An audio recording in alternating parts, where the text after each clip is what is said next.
Okay, next creativity hack is courage to break it. Now, obviously, depending on risk, we need to be careful about it, depending on what your art practice is or what creatively you're playing with. So obviously you need to take that into consideration. But I remember going on a course a few years ago and I got feedback around that looks really nice, it's pretty, but maybe you just need to break it. And it was really interesting. I couldn't do it at the time. I was connected to the prettiness, I suppose, of the painting.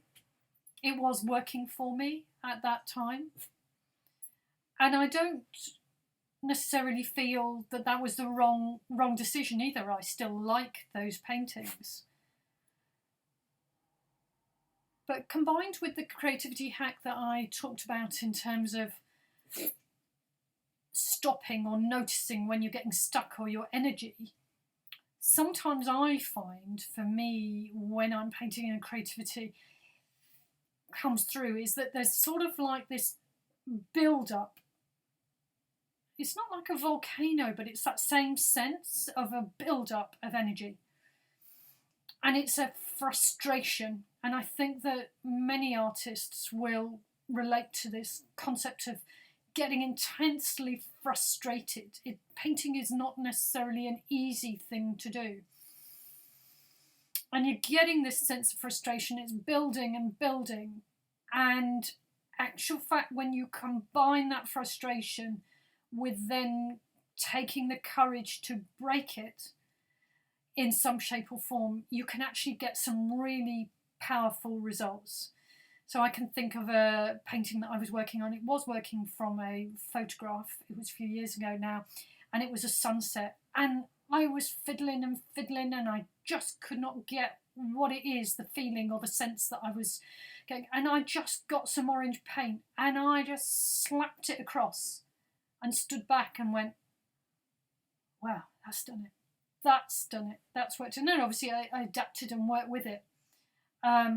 So having the courage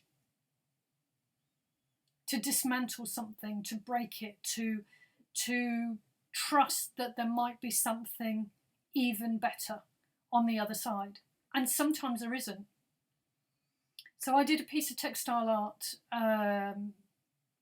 fairly recently. And it was made of different pieces and put together, and I really liked it. But it was pretty, and it could stand alone as a piece on its own right. But I just got this sense that I needed to cut it up.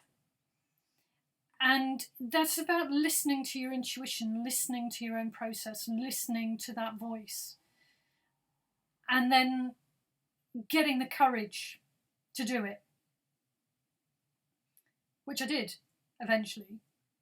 And then once I'd done it, and it was in lots of different pieces, it was then going, oh, what do I do with it now?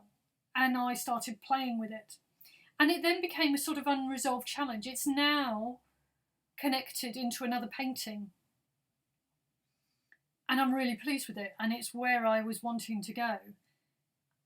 It's still work in progress in terms of that technique that I'm fiddling with, playing with. But yes, having the courage to do something different. And it doesn't need to be frustration driven. It could be a really playful experimentation way. So I had an art teacher at Central St Martin's who's like, if you think it, do it. Within reason, obviously. But if you think that that's what's something to do, just do it. Find a way to do it. Experiment, play. And that's why materials can be really helpful or get in the way. And that's the next creativity hack.